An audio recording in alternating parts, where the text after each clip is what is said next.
Visiting Havana is like stepping back into time with the amazing crumbling colonial buildings, cocktail bars, and old American cars. When visiting Cuba, there are a lot of options of where to stay. You can be boring and choose one of the local hotels, such as the famous Hotel Nacional de Cuba, which is Cuba's most iconic hotel. It's a national monument. It is located in Vedado, which is filled with tree-lined suburban streets. This is a great place to stay if you prefer quiet. The National is a popular place to visit even if you're not staying here. All sorts of famous guests have stayed, and you can enjoy all of the amazing memorabilia.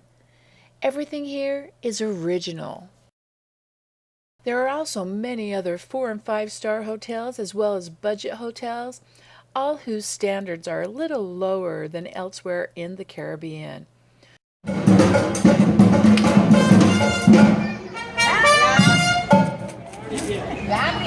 For our first night, we stayed in Old Havana.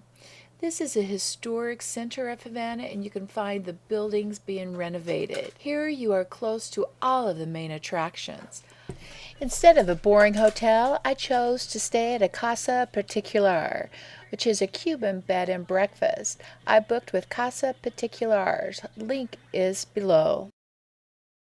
And totally the way to go to be completely submerged into the Cuban culture. They range from 20 to 50 CUCs. Due to high season, it was hard to find availability, but they were awesome and assisted me to find the perfect place. They will offer airport pickup for only 30 CUCs, and I highly recommend it. I did not, and when I arrived at midnight, no one was there to greet me. Come to find out, they had had water issues, which happens a lot in this old section, and the agency was supposed to contact me to advise and offer an alternate. Fortunately, someone came to let us in, and since it was just for one night, we were okay with the no water situation. Also, for a little extra, you can get a real Cuban breakfast or dinner. They even arranged a taxi to take us to Veradero. For our last night, we stayed in central Havana, just off of the Malecone, which is Cuba's Las Vegas Strip. It is an oceanside boulevard where at sunset the whole city comes together. Stroll through this part of town where it is a photographer's dream. The locals are so friendly, and don't be surprised if they want to just walk with you. For this night, we booked through Airbnb. See the link below. We stayed at the Yellow Facade. Bars and small pizza places are around every corner. We grabbed a pizza and brought it back to our casa and ate out on the balcony, enjoying the Cuban atmosphere.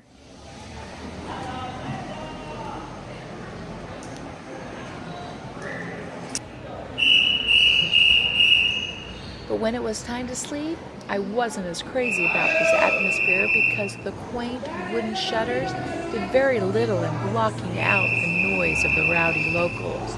Thank goodness I always travel with earplugs, or I would have gotten absolutely no sleep. They even arranged a very early transportation back to the airport for us. Well, thanks for joining me on my tour of where to stay in Havana, and for more must-see destinations, please subscribe.